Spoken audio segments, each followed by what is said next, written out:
All right, welcome back, COSA 50 folks. Professor Almeida here. Happy Thursday, everyone. And because it's Thursday, that means I'm in the Canvas course chat from 9 until noon today. Coming up, I'm going to talk about your Excel capstone and MOS prep for weeks 13 and 14. But first, if you are in COSA 650, once you have turned in your access assignments, the rest of the course is optional. I do hope that you stick around to challenge yourself with the capstones and MOS prep. You have an opportunity to walk away from this course with MOS industry certs in Excel and Access. So if you're in 650, I hope you stick around. As for the rest of you, keep watching because I want to talk about what the game plan is going to be for the next 2 weeks, starting on Monday, May 5th. Now, there's quite a bit to talk about, so let's just get to it here in Canvas.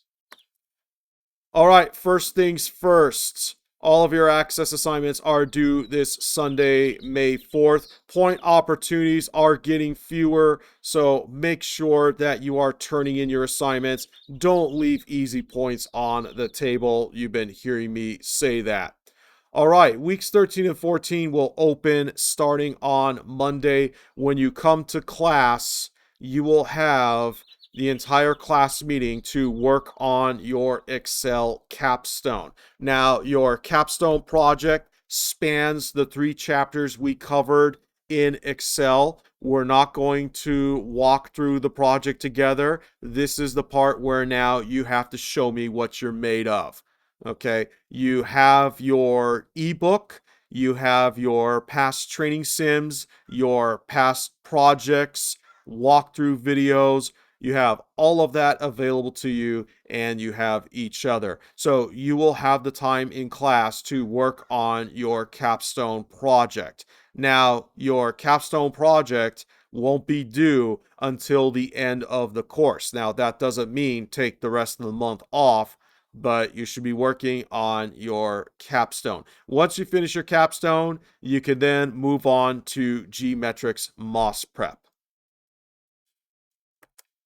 So what's the G-Metrix MOS prep all about?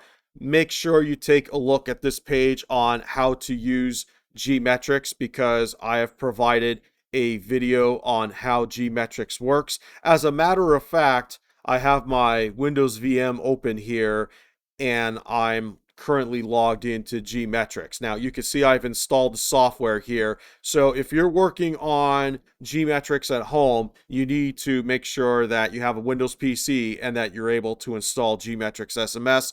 Otherwise, you have the class time to do it. You can go to the COS Computer Labs and all of that good stuff.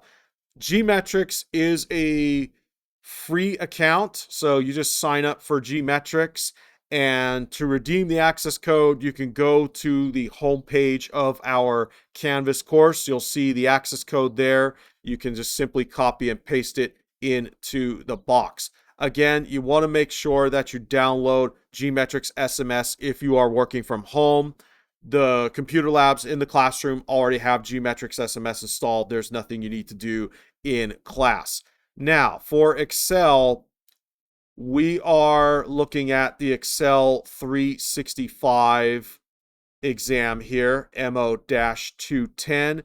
You'll see that there are 3 practice exams to choose from. Now, for the assignment, you only need to give me your score results for one of the 3 practice exams. Okay, so again, make sure that you watch the video on how to use G-Metrix. I will also cover this in class. And you'll see that if I go to new test, there are 2 different modes here, training or testing. Now, for the purpose of the assignment, I'm just looking for training mode results of 700 or better to get full credit. Now, if you want to go for some extra points, you need to pull at least an 850 or better in testing mode. Now, as a matter of fact, if you want to go for the MOS with Excel and you're taking it on campus, you need to be prepared to show proof that you can score 800 or better in G-Metrix testing mode. Now, for for my assignment and for earning bonus points, you need to pull an 850 or better. The reason for this is that if you could score 850 or better, that gives you a cushion for the real exam. Okay, it gives you some wiggle room when you're actually taking the MOS. Now, if you want to go for the MOS, you can stop by M229. That's the COS computer lab down the hall from class. But you want to make sure that you go there during the day. Okay, don't go before closing because, there isn't enough time. It's a 50-minute exam, and plus you got to settle in and get into Certiport and all that good stuff. So plan accordingly. And if you do manage to pass the MOS in Excel, I will replace your capstone score. As a matter of fact, if we come back to Canvas here, you'll see this link, see the special deal. And this is also in the syllabus, by the way. So again, if you pass the MOS in Excel before the end of the course, I will replace your capstone score. Now, this offer is also good for Access. If you can pass the MOS Access Expert 2019 exam, I'll replace your Access capstone grade too. So again, make sure you take a look at this page on the special deal. Now, when you are done practicing in G-Metrics, you need to turn in your score report. Here's how you do it. So here we are in MO-210 Excel.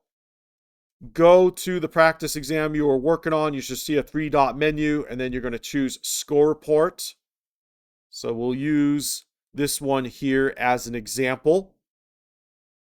Okay, give it a moment here. So we'll just use this one as an example. You can see that I pulled 1,000, not to brag or anything, but here's how you're going to turn it in. Click on the printer icon, and regardless if you're in Edge or Chrome, you want to choose Save as PDF from your list of printers. Take a moment to check, make sure you have your name as it officially appears on the roster, that it's Excel 365, Practice Exam 1, 2, or 3. If you're working on Access, as I'll explain later, it needs to be Access 2019. Watch a future announcement video for that. And you can clearly see the score and all of this good stuff. So you're going to save this PDF and you're going to turn it in to the Canvas assignment. Okay, so let me show you that. All right, so here we are. So the Canvas assignment is in week 14. Make sure you read through the instructions carefully, but this is where you are going to upload that PDF. Now, you could take the G-Metrics practice exams as many times as you want. For this assignment, I'm only looking for a 700 or better in training mode. And again, if you want to go for that bonus, you need to score 850 or better in testing mode. It's pretty much the same exam between training and testing. So what I would do, start in training mode, pass that one, upload your PDF, then go for testing mode. And if you do pull an 850 or better, upload that PDF to get the bonus points. So I hope that all of this makes sense. Again, I'll talk about it more in class. And with that, let's make sure that we get our Access assignments turned in the meantime. Have a good weekend, and I will see you all on Monday. Take care.